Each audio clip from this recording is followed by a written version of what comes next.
Thaddeus Russell is a historian and an author, and he went on Joe Rogan's podcast yesterday, and he made a really, really interesting point about white culture versus black culture in America.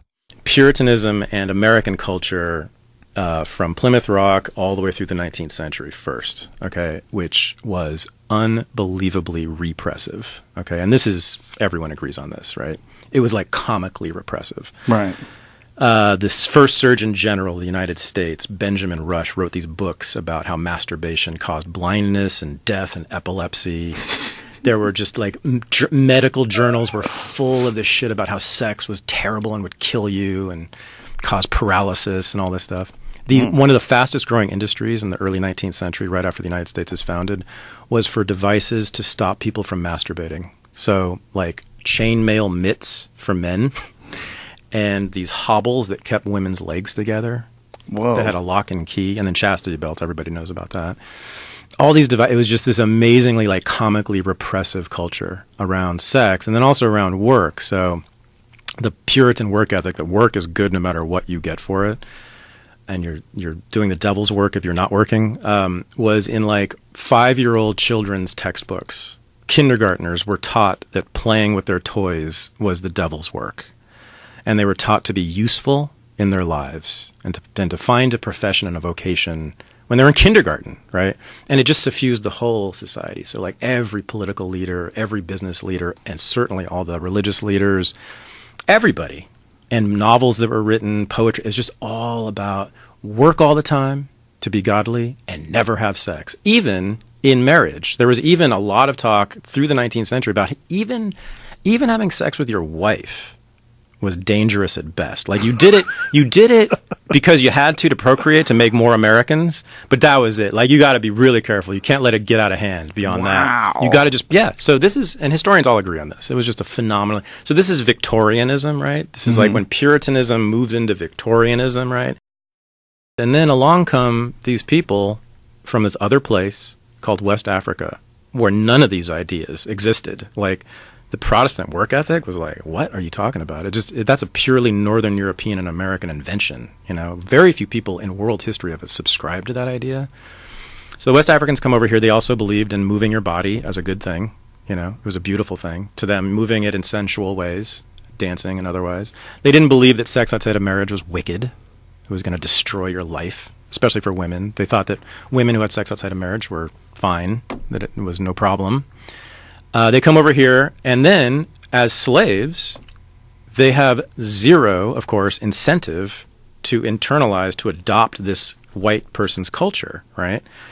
Not only that, they're sort of physically barred from it, right? So citizenship, they're not given citizenship, right? And that's not good because you don't get to vote, and you don't get equal protection under the law and all those good things that come with citizenship. What people miss about it is that in here and everywhere, citizenship is also a cultural thing. Right? You're considered a good American if you do particular things, right? And in that case, it meant putting your body in a walking prison, right? That's what a good citizen did, a good white person. So slaves were here. They brought elements of this West African culture that thought that sex was okay and that work was a means to an end and that was it. And they had no incentive to adopt this insane repressive culture that the white people were all about. And so they developed their own, which wasn't West African and it wasn't American. It was this new thing called which we now call African American culture. And that is what gave us jazz, man. You know, because what is jazz? Jazz is the music of improvisation. It's the music, it's been called the music of freedom. You take this musical structure and then the soloist does what he wants for a moment. And he goes out of the structure and is free. He's liberated from the structure and then comes back into it. It's the music of improvisation and freedom. I don't think it's a coincidence that people who were separated from that ridiculously repressive culture created that music. White people never could have created that, ever. That is fucking fascinating. Every time I hear it, I'm like, damn, he nailed it, because he's tracing the history for you all the way through. And by the way, pick up this guy's book. I'm not getting paid to promote this or anything. I've never met the guy, but I bought his book. I think it's called A Renegade's History of the United States. And what he does is he talks about how all these different subcultures in America really shaped the culture we live in today. Like, for example, the whole thing about the weekend. Yes, the union movement had a lot to do with getting us the weekend, but it was also, in large part, the fact that drunks, flat-out alcoholics who would drink from the second they woke up until when they go to sleep, they said to the bosses, like, we're just not going to work 7 days of the week anymore. Sorry, we're going to take off these days. If you don't like it, blow me.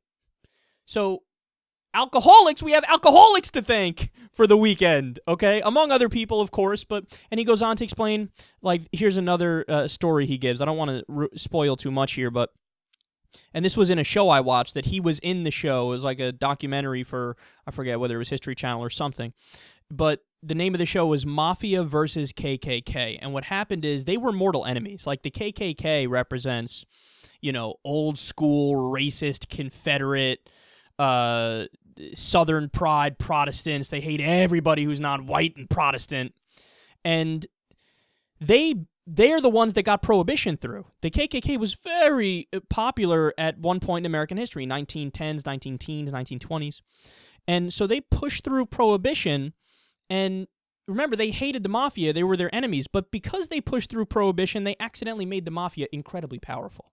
Because that's when the Mafia got all their money, because they provided all the illegal alcohol, they provided the speakeasy, so they had a monopoly on the alcohol market, and they got incredibly powerful when the KKK fucked up by accident and handed them the power by banning alcohol. So that's just another example of these things that happened underground, how there was an underground feud between the Mafia and the KKK that I find super interesting. But what he's talking about here, to me, is probably even more interesting, because he goes on to explain and trace the line from jazz to Motown, later on to rock and roll, then to disco, then to pop music and rap music and R&B, and to movies, and even comedy, for example. And he makes it a pretty convincing case that we have black people to thank for pretty much all entertainment in America today.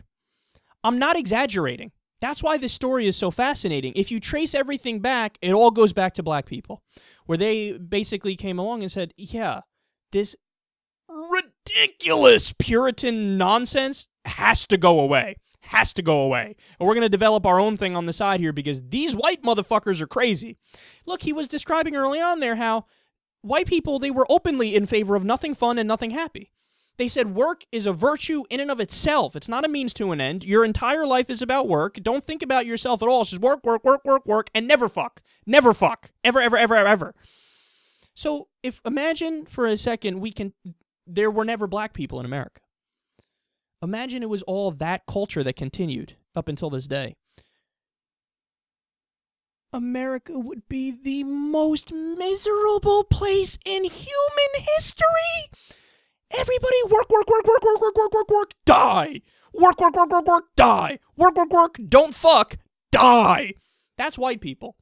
That's that puritanical culture that came over. Now, look, am I overstating it a little bit? Sure. Are there some upsides to being an insane workhorse? Absolutely. I mean, I should be the last person to bash work. I work 15, 16-hour days, 5 days a week, and then another 7 hours the sixth day a week. But then again, I'm doing something I love, so I think that's totally different. So are there some upsides to it? Yes. But look, it is what it is, man. This guy's a historian. I'm not. He's the expert. I'm not. And he's laying out in a pretty convincing fashion that everything that we view as entertainment today, everything that brings us, that we view as fun and happy, thank black people for it.